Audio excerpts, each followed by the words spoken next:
Praise the Lord. சங்கீதம் 27:5 இப்படியாய் சொல்கிறது, தீங்கு நாளில் அவர் என்னை தமது கூடாரத்தில் மறைத்து, என்னை தமது கூடார மறைவில் ஒளித்து வைத்து, என்னை கன்மலையின் மேல் உயர்த்துவார்.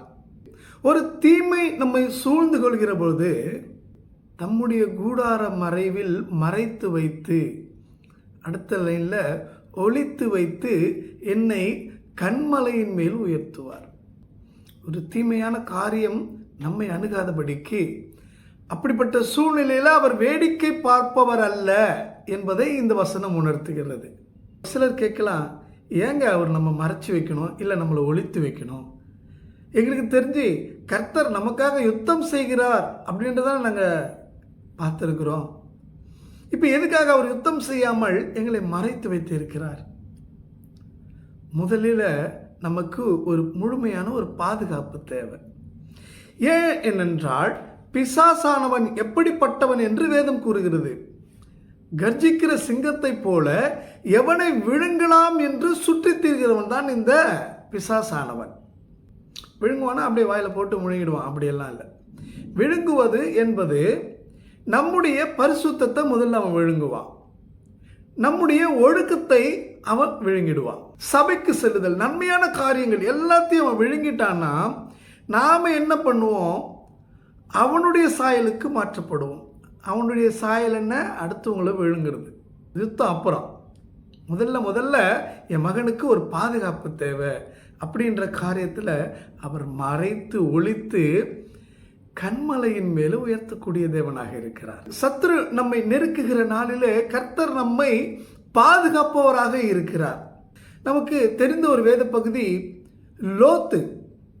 அந்த பட்டணம் கர்த்தரால் அழிக்கப்பட இருக்கிற நேரத்தில் 2 தூதர்கள் அங்கே வராங்க. அந்த சோதோம் பட்டணத்தில் இருக்கிறவங்க என்ன பண்ணுறாங்க? ஒரு குழப்பத்தை ஏற்படுத்தி லோத்துவை வெட்கப்படுத்தும்படி லோத்துக்கு ஒரு தீங்கு நாளை உண்டாக்குகிறார்கள்.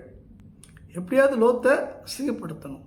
லோத்துக்கு ஒரு தீங்கு வருகிற பொழுது அந்த கையை வெளியே நீட்டி லோத்து தூக்கி லோத்துவின் கூடாரத்துக்குள்ளே அவர்கள் மறைத்து வைக்கிறார்கள். அந்த சோதம் பட்டணத்தில் இருக்கிறவங்க எல்லாம் என்ன பண்ணுறாங்க? லோத்துவையும் காணும், லோத்து வீட்டையும் கண்டுபிடிக்க முடியல, குருட்டாட்டம். தேடி தேடி தேடி தேடி ஓய்ந்து போகிறார்கள். இந்த லோத்துக்கு அப்படிப்பட்ட ஒரு பாதுகாப்பு. லோத்துடைய கூடாரத்தில் பாதுகாப்பு. இந்த வசனம் எப்படி சொல்கிறது? தம்முடைய கூடாரத்தில் பாதுகாப்பு கொடுக்கக்கூடியவர். தீங்கு நாளில் தம்முடைய கூடார மறைவில், அப்போ அவருடைய கூடாரத்தில் நாம் பாதுகாக்கப்படுகிற பொழுது சத்ருவானவன் நம்மை நெருங்க முடியாதபடிக்கான ஒரு பாதுகாப்பை கர்த்தர் தருகிறார். 6வது வசனம் பாருங்க, இப்படியே சொல்கிறது, இப்பொழுது என் தலை என்னை சுற்றிலும் இருக்கிற என் சத்துருக்களுக்கு மேலாக உயர்த்தப்படும்.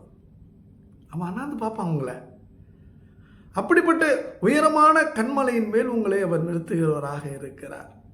முதல்ல உங்களுக்கு தேவை பாதுகாப்பு. உன்னுடைய தீங்கு நாளில் உன் சத்துருக்களுக்கு முன்பாக உனக்கு ஒரு பாதுகாப்பு. அதனால் அவர் மறைச்சு வச்சார். அதுக்கப்புறம் ஒரு யுத்தம் செய்வார். அதுக்கப்புறம் உன் தலையை அவர் உயர்த்துவார்.